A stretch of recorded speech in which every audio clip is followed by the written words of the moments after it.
Good morning, everyone, and welcome to this week's edition of Blabbit, where we bring in experts to talk about their fields and their knowledge and expertise. Today, we're going to be discussing something a lot of people may have on their mind: college applications and expenses.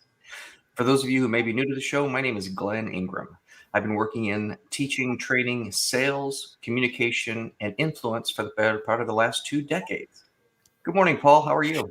I'm doing well, Glenn. It's great to see you and can't wait to introduce our special guest here today. My name is Paul Geiger, for those of you who don't already know me.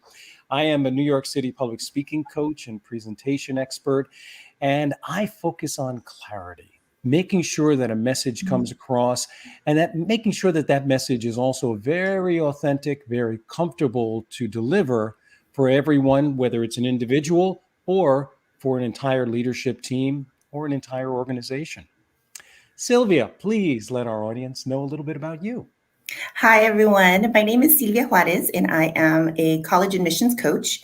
So I focus on clarity when it comes to college admissions applications. I also do help explore careers to see what type of intended majors and where that can lead you, your future plans. So I work with high school students, community college students, grad school students, just everyone that is interested in moving on in higher ed. So I'm really happy to be here and have the conversation about public speaking because Glenn and Paul, I'm terrified of public speaking. No though I do what I do, I am petrified every time I have to do something like this. Go ahead. Oh, no, I'll wait my turn, Glenn. Okay. So what my first question is how many people, when they're applying for school, when they're in their school with their different types of packages, are amazed to realize that college is like buying a car. It's all negotiable. Yes, absolutely. Great question, Glenn. I think sometimes we underestimate the fact that this is an investment, not only of time, but of money. And doing our research, I know that often we hear about there's billions of dollars lost in scholarships every year because people don't apply. It's true. Students are so tired after having to apply to the admissions process that then having to invest time in the scholarship process sometimes can continue to be overwhelming because it's mostly done in their senior year. So we're compacting everything in about a 6 or 7 month period of time to some kids that are pretty active on their campus, in their sports, in whatever activities they're part of. So we're really asking a lot of these students when it comes to having to negotiate that. And then the silent partner is the parent, and maybe sometimes not so silent if you're me. We're just negotiating that for one of our sons, and it's hard. It's hard to say this is what you've earned through your GPA and what you've earned, because of scholarships that the institution has given you. But we really want to make sure that we're looking both inside the institution you're applying to and outside and making time for it. So yes, just like you make time to research that car and all the different things you want to be part of that car, from the wheels to the sunroof, you really want to make sure you're doing the same thing for your education when it comes to not only undergrad, but if in my case, when I'm working with first generation populations, I'm encouraging them to think beyond their bachelor's. Mm-hmm. Well, and can I follow up real quick, Paul? Well, and you mentioned, that time in their senior year.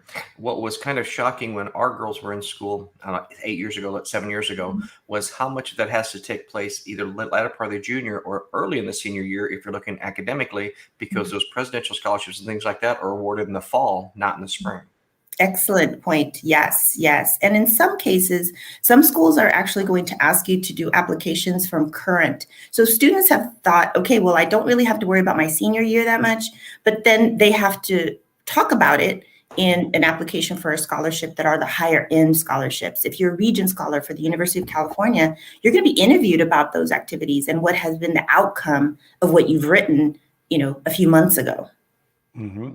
So let's talk a little bit about what you just mentioned, the interview process. Is there more of that going on now? I remember when my kids were all going through school, I actually don't remember there actually being an interview that was a part of it. It was submit the grades, send in an interesting essay, and then see where the chips fall. Then again, maybe I just missed a whole lot of things along the way, but is the interview process a more intrinsic part of the entire college admissions these days because of video and everything being virtual and the ease with which we can do this sort of thing? What have Well, you I think experienced? I'm sorry, Paul. I think we have to dissect it. We have to first see the list of your students' schools. Some schools don't ask for that. They're plain and simple. They just want GPAs and test scores in some cases, or just coursework. Test scores right now are kind of up in the air depending on the school. But they just want grades. They want the types of classes you've taken, and they're going to move forward with that. Others are going to want types of writing that have to do with specific questions or questions in general. Mm-hmm. Others still yet will want that, and why specifically their campus. What is it that you want from them? So to our intro, the clarity of why is it that you're pursuing that particular school. Those are sometimes either your private schools or specific majors you're applying to within an institution. So if you're applying to a business program that's very high end, you might have a supplement that you have to write to encourage why is it that you want to be at that particular school. Some transfer students have to, because they've already done their general education, right? So they need to jump in deep end to try and get into their major at that particular institution. So once you get to the point of where you are looking at an interview, they probably already know, the institution already knows what you want, but the issue really is they're confirming or they're looking at an aspect of your application that they want to see more developed. In this case, they want to ask you questions about it. What is it that you've done for either a scholarship or for consideration into that particular major, depending on what it may be? I also want to point out that some students don't overlook the fact that sometimes their portfolios for either programs that are in architecture or that in the theater or in some of the more active performing arts, that's also a type of interview you do. You're actually submitting something to show the expertise in that particular major or craft that you're trying to pursue advancement in. Now, does it really all boil down to show us why you want us and show us why we want you? Is that in really basic terms?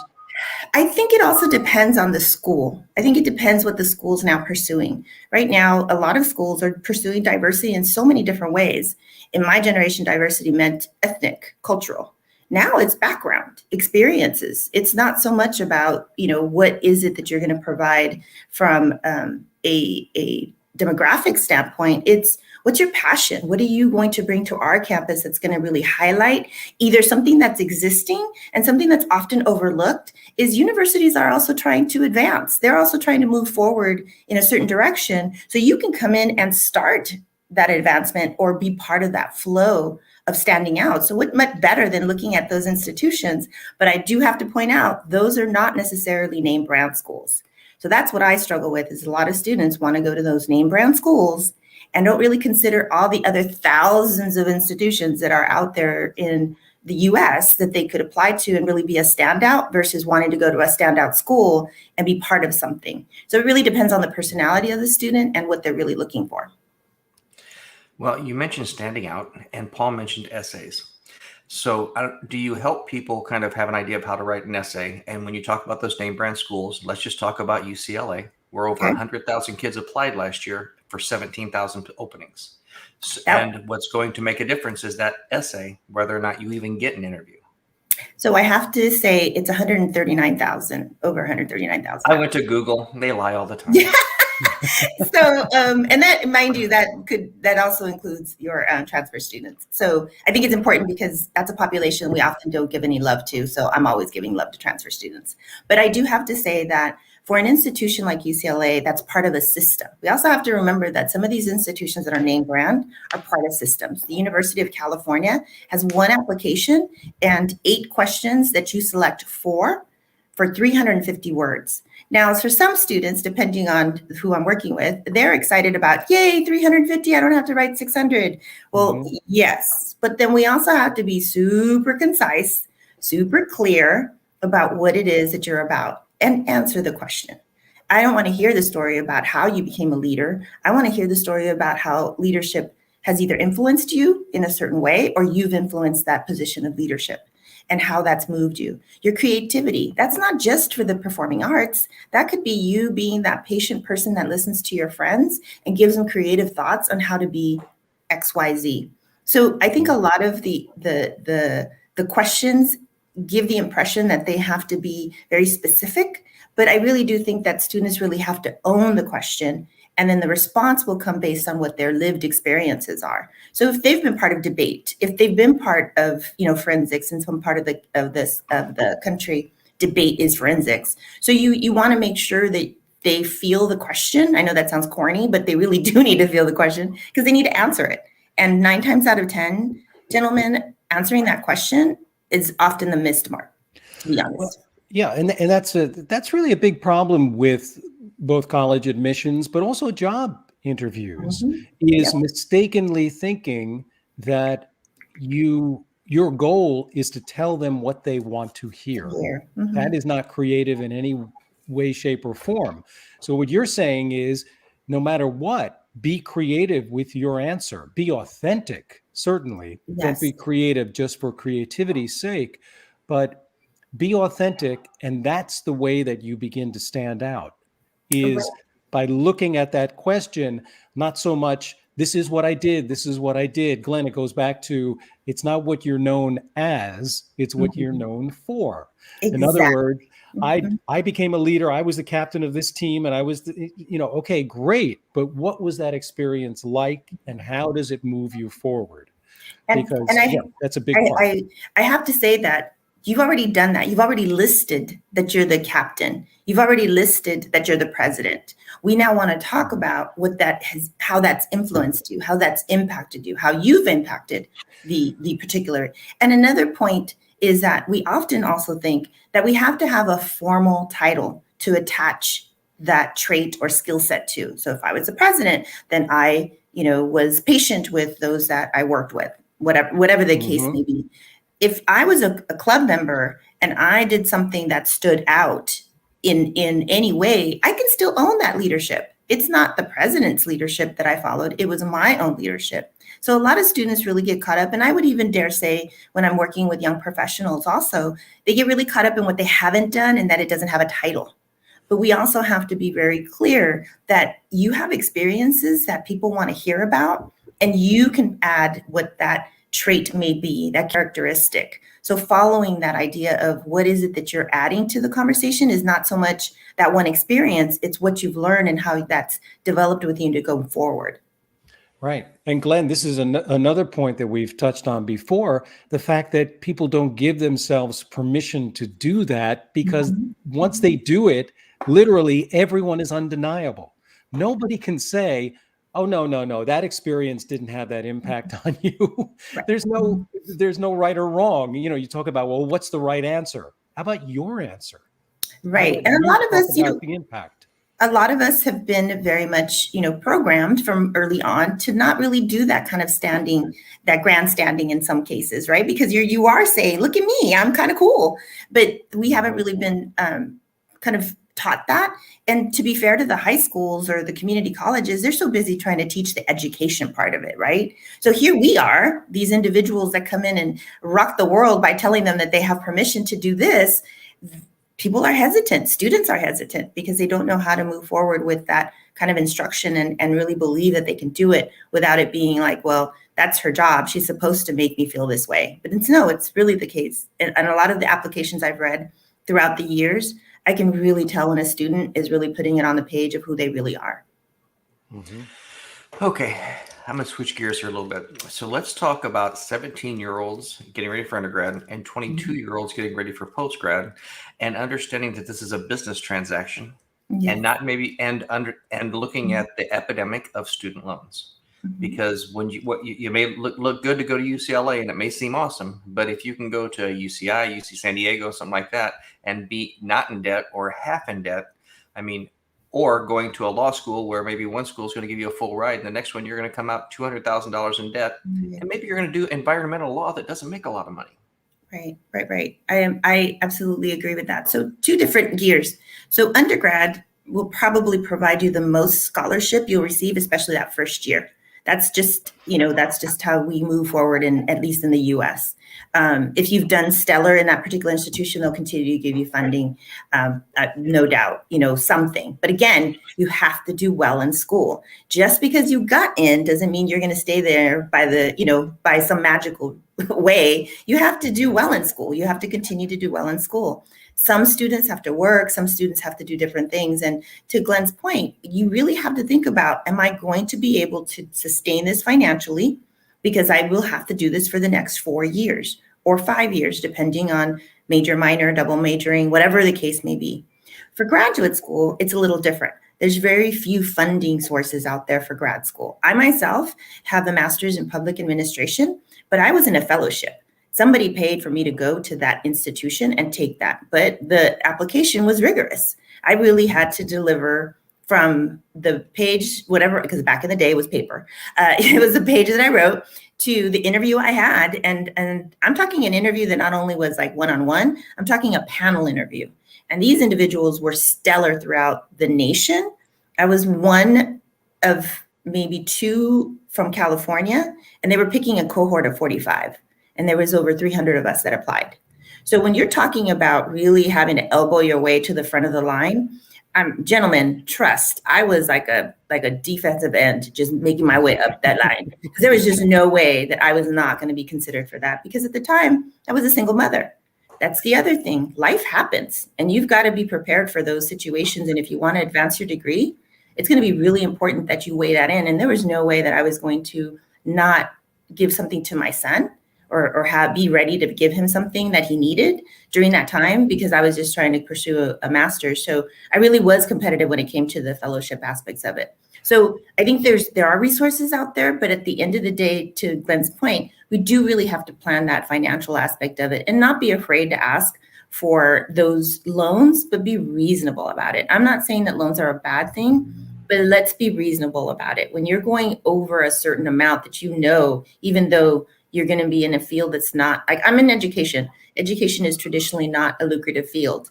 So I knew that I couldn't get in debt more than I could pay off before I turned, 62 and pay it off with my, Social Security. Mhm. Well, and you mentioned first year. Let's talk about that for a little bit, because from my personal experience, my daughters were in school in California first year about 6 years ago, and all of a sudden their package came for the second year, and they wanted to pull about $6,000 per child away. Yep. I was fortunate to be able to know somebody to go in and say, okay, write this letter, go in and walk it in and give it to them, and appeal your second year, appeal your third year, because it's a constant negotiation as you go, and their funding actually is based on keeping people in their retention that they don't tell you about. So when you do appeal or say I'm going to leave, you have the ability to negotiate each year as you go. Absolutely, you do. Again, the standing of the student. Mm-hmm. If your daughters were in good standing, if yes. they were able to you can do so many things when you're in good standing. I had to take a semester off during my undergrad, and I was able to do it easily because I was in good standing. And that's important, because I think that we often forget that we need to continue to help our students when they're in college. What are the resources? What were some of the things that they need to do? Yes, independence, absolutely important. I am a helicopter mom. I'm Black Hawk. I'll own it, but at the same time, I'm really tough on my boys, both of them, when it comes to the idea of you have to be independent, you have to figure it out, but I'm here to help when it really gets to that point. So to that, financial aid offices are the anomaly in any institution, right? They're like this office that sends you a letter. It's usually, to sign your life away, really to them, not to the institution. But I think it's also a place where you can find some resources to be able to say to either the individual that has your case, because everybody has a case study, a case load that they follow, or you can go to their director and talk about the fact that, this doesn't seem reasonable. This also is important that individuals recognize that if something changed between the time that you did your FAFSA, you have to be able to also say, if you lost your job, you have to be okay with saying to your child, let's talk to the financial aid office and say that I've lost my financial stability right now, but we'll be back on track because I was laid off, but promised to come back. Whatever all of those things are that kind of change the balance of your financial aid, it's It's going to be really important that you feel comfortable with that. I'm happy, Glenn, that you had somebody to tell you to write that letter and submit it for the remainder of your daughter's years. But sometimes we have parents out there that are embarrassed to say that they lost their job, they got relocated, or there's a death in the family, especially right now with what's going on globally. It's not unheard of to lose family members that are really helping sustain the household because they're the ones going out and making contact with the public. Mm-hmm.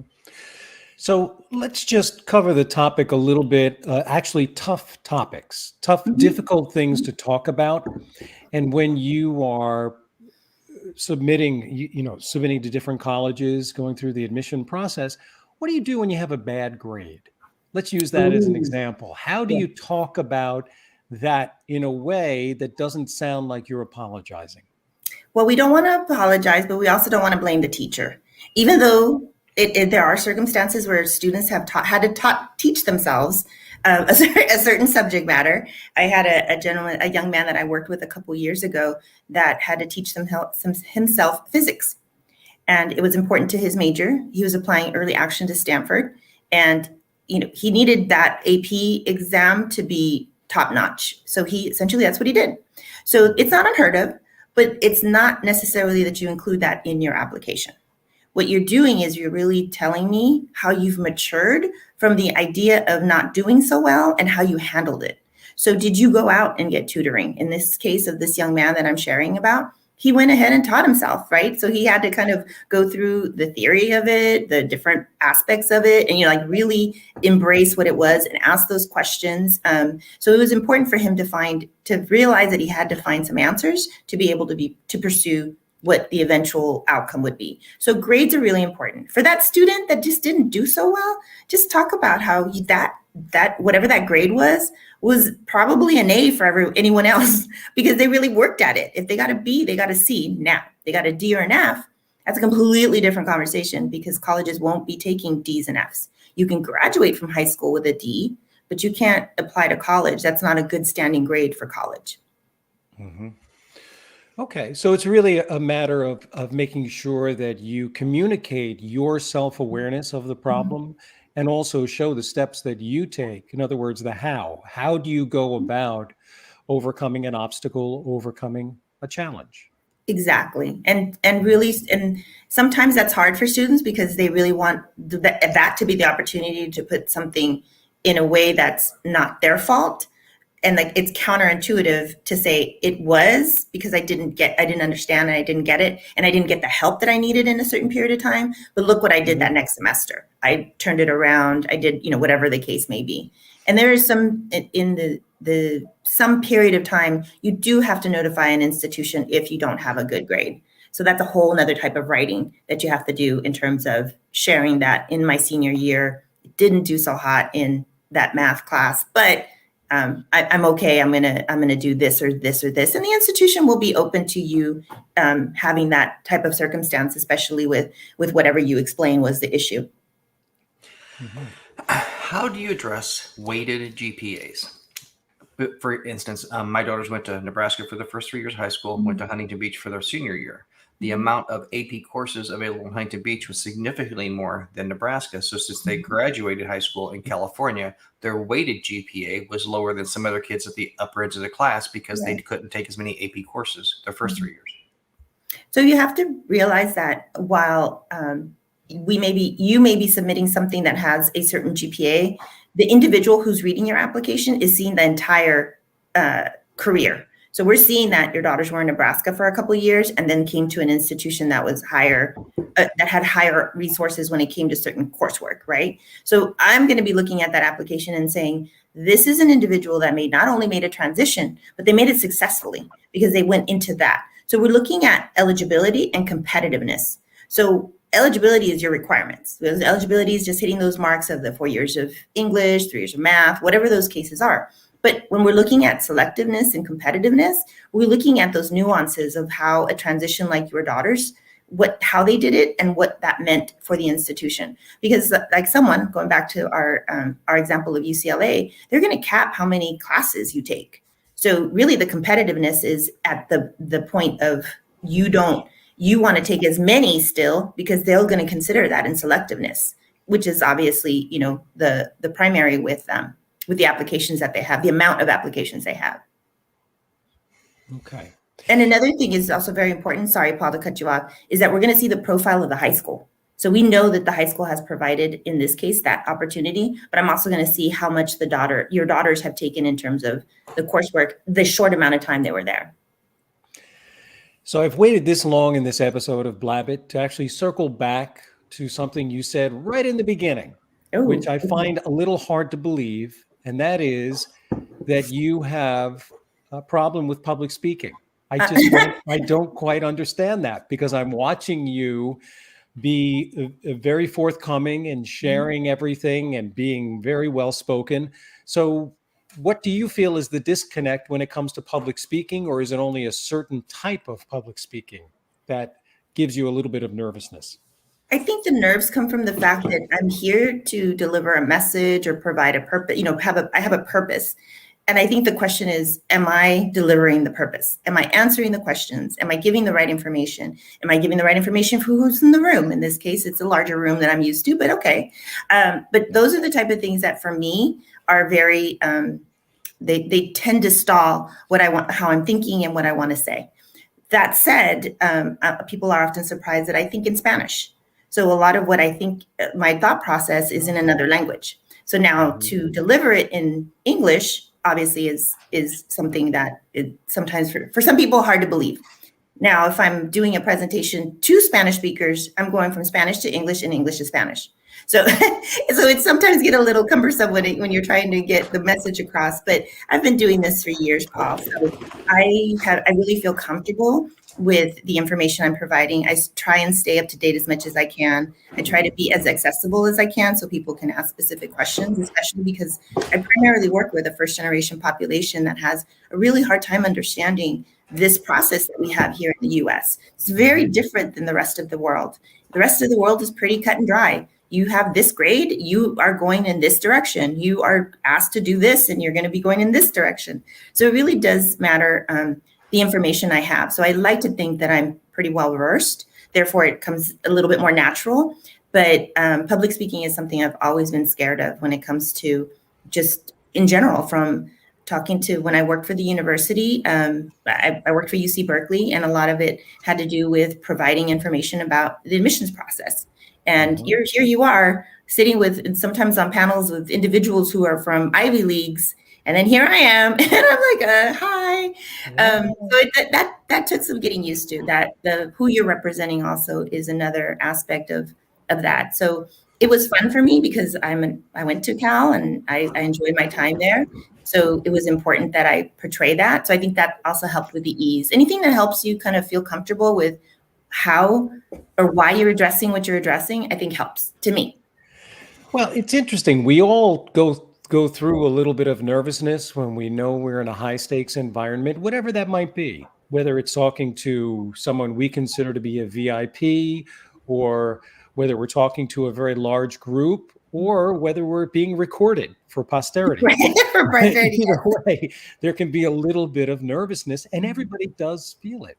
But I noticed that one of the things that sports psychologists do is they try to make a connection between the excited feeling and the nervous feeling. And so that's the way that they get athletes to channel that, whatever that nervousness might be. Because think about it, you probably have we all do very similar reactions. If the night before a big trip where we're really excited to go on vacation, it's kind of the same feeling. So when you start to put that together, I know convincing yourself that everybody isn't going to attack you when you get up there is hard to do, but it is true. And there's a very fine line between those two feelings. I like what you're saying because it essentially for me, it's familiarity, right? It's for me to be familiar with those individuals in the room. So when I started doing national conferences, what I started to do was as people started trickling in and sitting kind of in the first, second, or third row, I'd go and introduce myself. That way, that individual, kind of like, hi, I'm glad you're here. Thank you so much for being here, Paul. Where are you from? And then that way now I'm familiar with Paul in the second row. I'm familiar with Glenn in the first row. They're no longer that individual just, staring and glaring at me. They're really now someone I know.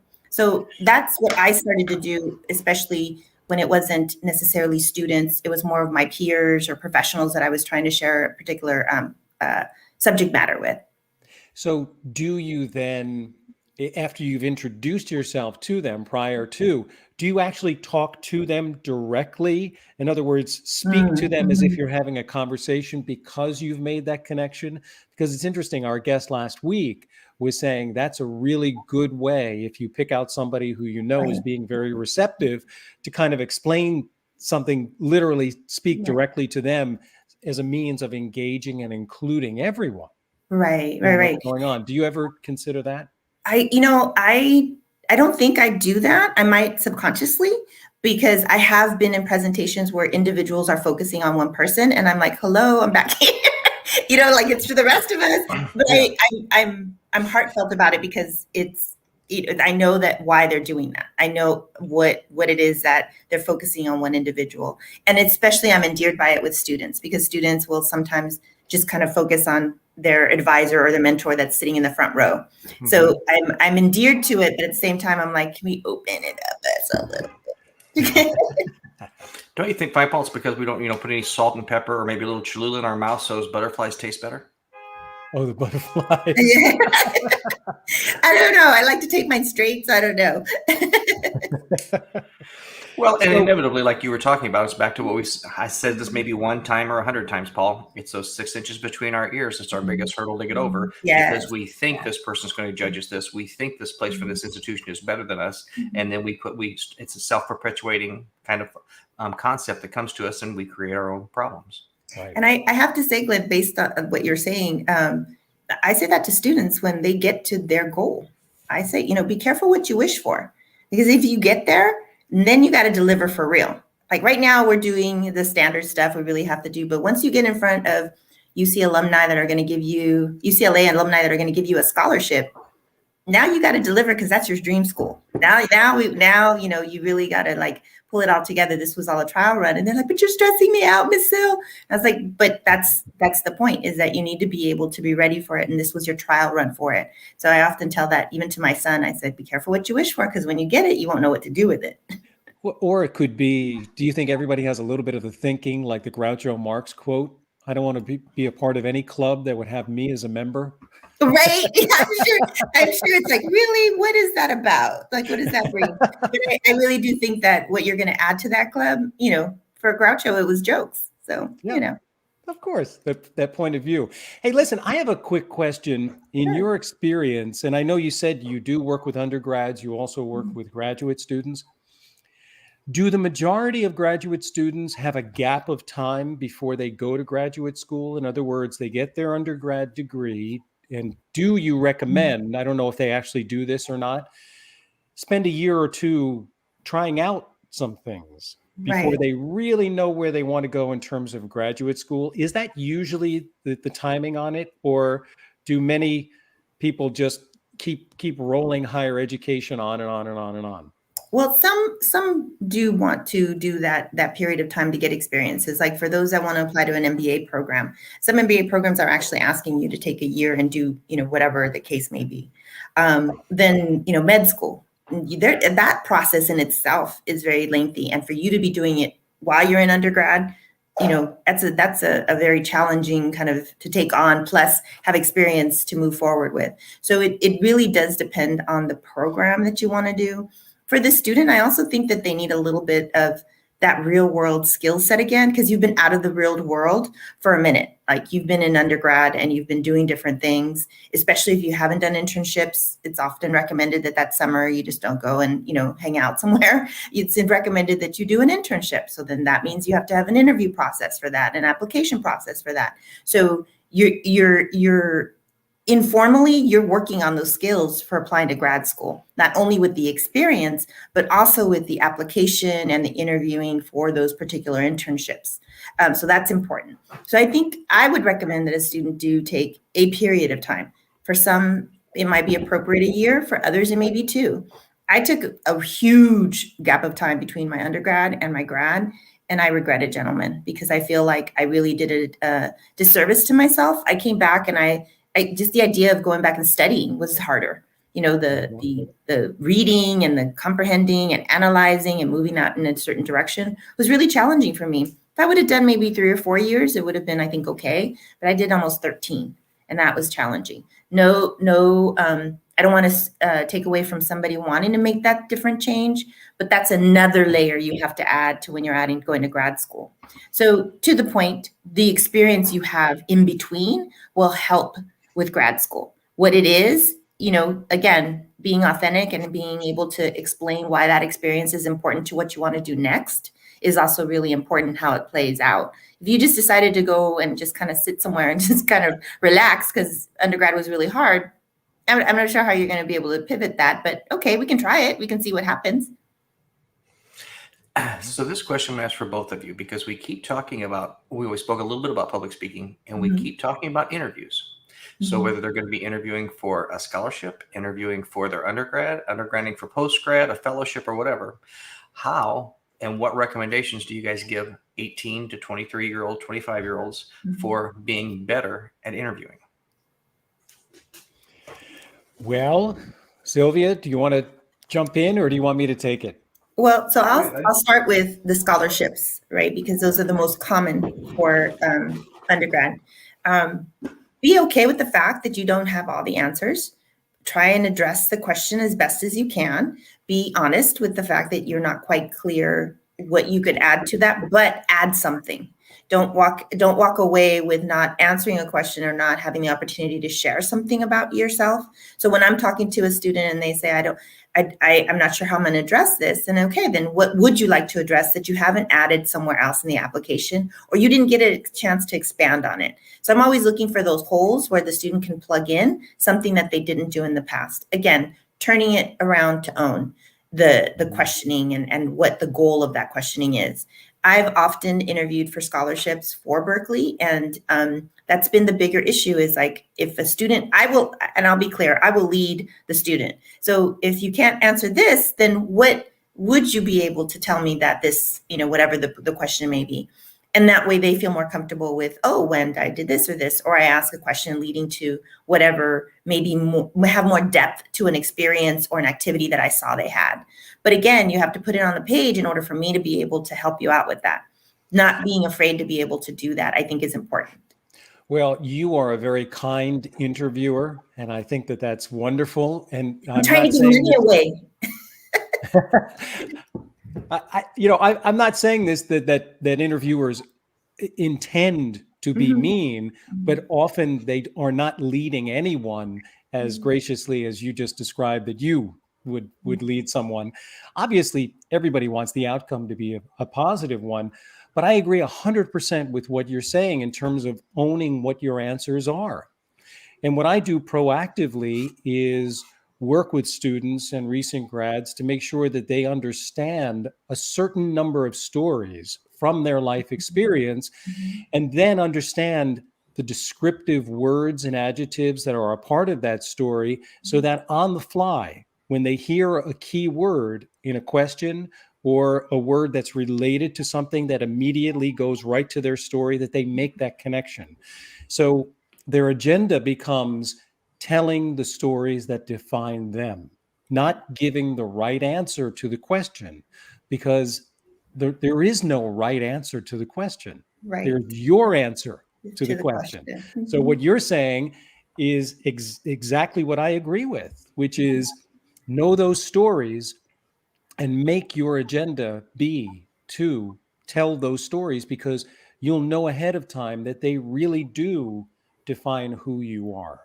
And that person, you are guaranteed that you'll be giving that person a very clear understanding of who you are. And it requires due diligence. You cannot just get up there and wing it. I mean, yes, there is a very small percentage of people who are amazing storytellers and jump right to it. But most people are not practiced at it. And when the stakes are high, you forget. You just forget all of that unless you build it into muscle memory. Exactly. It requires some prep. Exactly. And I think that it's also important to know what where all the different parts of information is coming from about you. So letters of recommendation, often overlooked, kind of like a side thought for students. It's they're running up to that one teacher, but you don't know what that one teacher is going to say about you. So you really have to also include that letter of recommendation to really bring through who you are, but know that, so that then you can say in an interview, when I worked with so-and-so who you got a letter of recommendation with, because that's another level of sophistication when you can own what somebody else is saying about you and then turn it into your own words and your own experience. I've been often impressed with students when they can tell me about who they went to, what that person said, and then add the layer of what their experience was. That's just another component that often students use as an afterthought, not necessarily as a primary idea. Well, interestingly, this is another Jedi mind trick that I'm going to share here on Blabbit in terms of interviewing, and that is the utilizing the mentor story, which may not even be somebody that you have received a letter of recommendation from, but just someone who had a really big impact on your life. And being able to talk about that person, because I tell everyone, number one, it takes the pressure off if you have any qualms about bragging or feeling like you're bragging because you're talking about somebody else. But everything you say about that person is true of you. Exactly. So you're actually talking about yourself while you're talking about somebody else. But it shows gratitude, appreciation, understanding, adaptability, capacity for learning, willingness to embrace relationships. It's a big ticket item. It is. It is. I think you're absolutely right, because your affinity for that person really is about matching what you can emulate, and that's important. Yes, I absolutely agree. Yes. Right. And it's just an easy story because everybody loves to hear a mentor story. Yes. They will sit there and listen and know exactly, be able to put you in a separate place from everybody else. But again, you have to be bold enough to tell it. Yes. And you have to be, again, to the point, know that you can do it, because there's not enough information like what you're sharing, Paul, out there for students to feel comfortable, or anybody feeling comfortable with an interview coming up or communicating any part of themselves in any form. There's very few outlets out there that will allow what you're doing here, which, now is my round of applause for you and Glenn, because these are great outlets. I've learned what I've learned throughout the years because I've been fortunate, to be honest, to be in certain circles where I could do that. But I know of a lot of populations that don't get these opportunities. So you're providing something in a very fabulous way. Well, it's a mutual admiration society here. So thank you, Sylvia. I mean, this is, we keep expanding the reach of what we do here at Blabbit, and I cannot ever hope to possibly repay the generosity of all of the guests that we've had, right, Glenn? Yeah. Amen. Yeah. So what I started thinking about when you made the comment, or you spoke about opportunity. So when you're talking to these students and they're looking at opportunity, do a lot of people really know the difference about what's available for public schools versus private? And the understanding that sometimes in these private schools, there's a little bit more money to give than public when they're trying to determine, where am I going to look? Where am I going to apply for? Where am I going to try to take the next level of my education at? Short answer, no. A lot of people see the sticker shock of the private school price tag, and they're like, oh no, we're not doing that. So it's hard to convince families to really think about including the idea of a private school and what that means. But I also remind them that they're giving out scholarships probably more handsomely than what a public institution might be able to afford because of their endowments, and especially if it's a particular major that really stands out on that at that institution. So yes, absolutely. There is a little bit more work to do. Also, sometimes with a private school, you have to do what is called a Css Profile, which is more information about your finances in some cases. That does send a chill in the spine of some parents because then it's like, oh, it's already bad enough. You have to provide FAFSA information, right? You already have to give that information, which sometimes is daunting. But to add an additional layer of more probing, their words, not mine, in terms of what it is that you want. Anytime you talk about somebody's finances, it gets a little tricky. So I do encourage individuals to think about private schools, but I do remind them that there might be some additional questions when it comes to financial aid because of the fact that they're going to provide more financial aid. So it's a give and a take. So we want to make sure that we're looking at private schools. Some private schools are really fantastic because of their size for students, because of their programming, just a lot of different opportunities for students that are not, the school is not as large.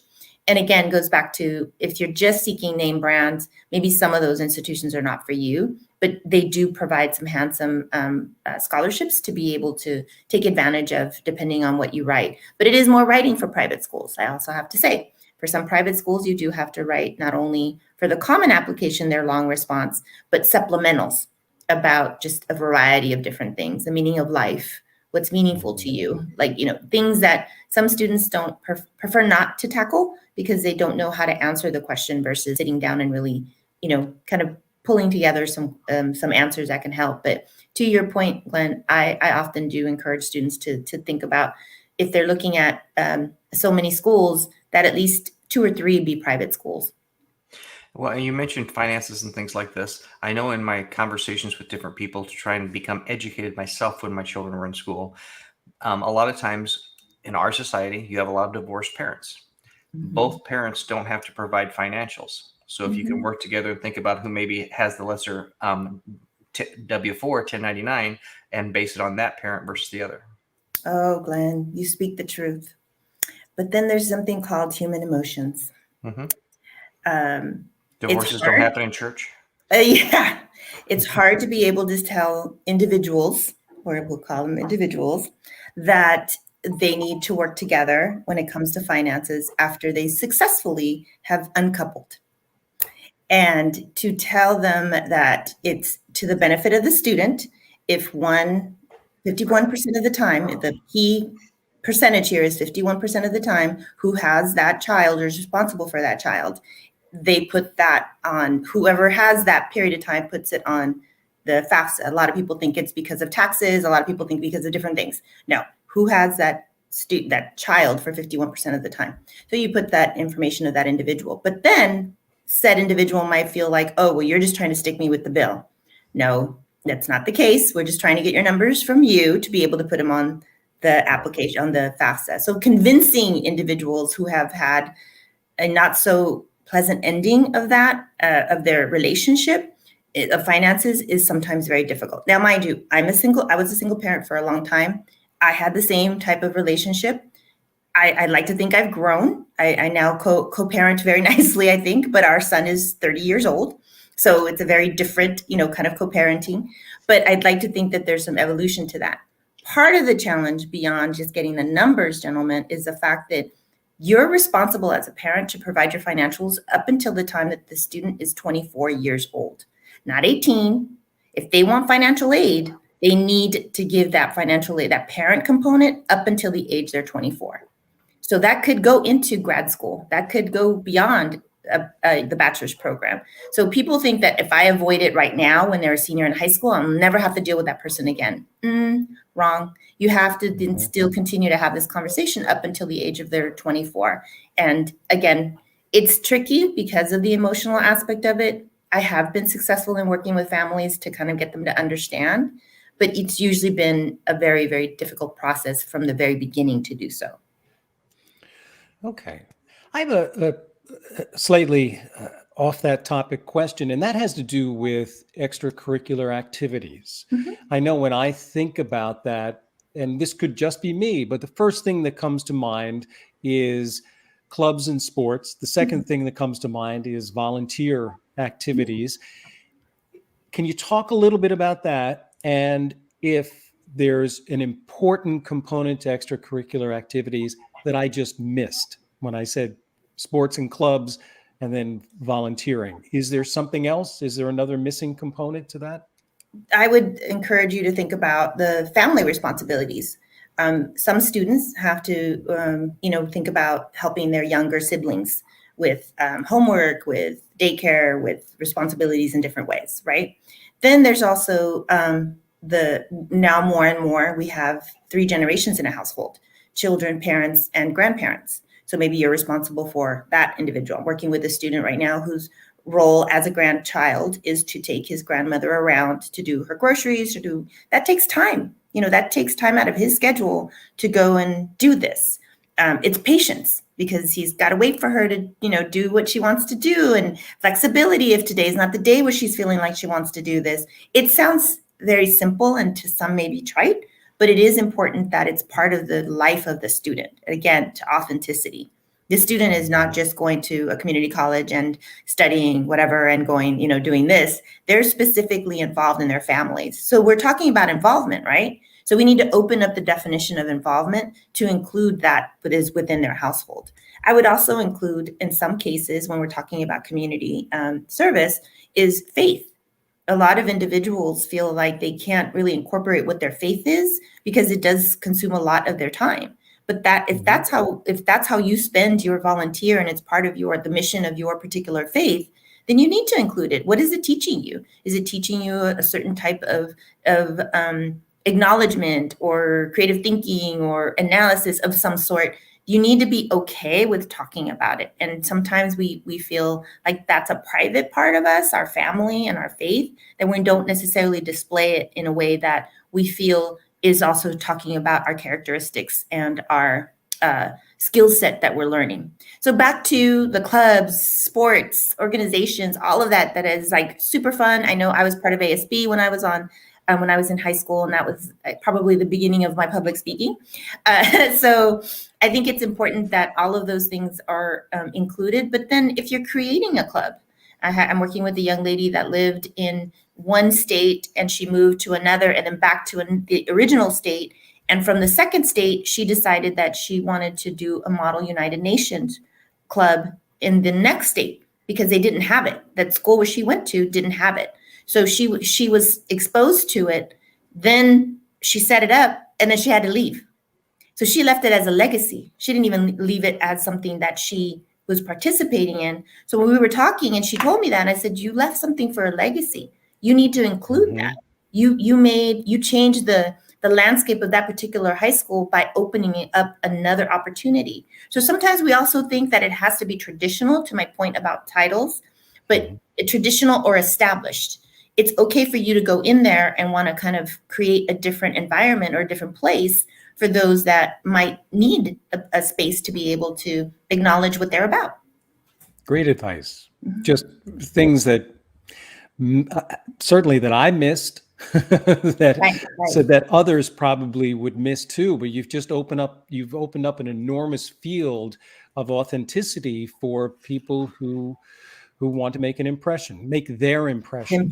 And the other area I would ask for consideration would be work experience, because a lot of students equate that to if I'm getting paid. Well, if you're not getting paid, you also want to talk about that. If you're going and it's your responsibility to take care of the neighbor's lawn because that's what your mom has told you to do, well, you're doing your lawn and you're doing their lawn, that's important that you have some compassion, maybe because that individual needs you in some sort of way. But again, if it's taking up your time, now I'm not saying put every single little thing that you're doing, because there needs to be a purpose behind it. That list of activities, yes, that list, you should put that on there. But at the same time, if you're going to include it in the writing, don't just leave it there. Talk to me about why that's important to you. It's important for you to go do that lawn work for that person because that person used to take care of you when you were a kid. Now you get to do something for them. Now you've appreciated in a more mature level the fact that somebody's did something for you, and here now you are given the opportunity to reciprocate. Paul, did you hit the fast forward button? It seems like we haven't been on here for 55 minutes. It happens. You know what? It happens more often than not. And Right. Yes. I don't know whether we get kind of lost in the questioning. You know, it's interesting. We had a business humorist on last week, and she asked the question, have any of you ever taken improv? And I know Glenn and I both froze. And the reality is every time we do this show, we're Improving, yes. I have the same feeling. You never know what question's going to be asked. You never know who's going to heckle you. Exactly. Well, I appreciate you not heckling us, Sylvia. Yeah, or anyone good else behavior who's this watching Friday the morning. show. On good behavior this Friday morning. Good. Well, thank you very much for joining us. This has been a great episode. If anyone would want to reach out and contact you, what's the best way to do so? Oh, I would encourage you to go to my website, juarezconsultinginc.com. Definitely have some great resources there in terms of podcasts that I started last season and some tips on extracurricular activities and work experience. I also have a young man I'm partnered with that gives you tips on how to tackle those SAT math problems and hopefully get a better score. So we just want to make sure that we're providing everybody a little something. Mhm. Excellent. Excellent. Well, thank you very much. This has been a great episode. Really, Okay, thank you so much for having me. I appreciate it. Yes. Thank you, fellas. Our pleasure. All right, everyone. Glenn, you do the sign off? That's right. Same place, same time next week, everyone. Have a great week.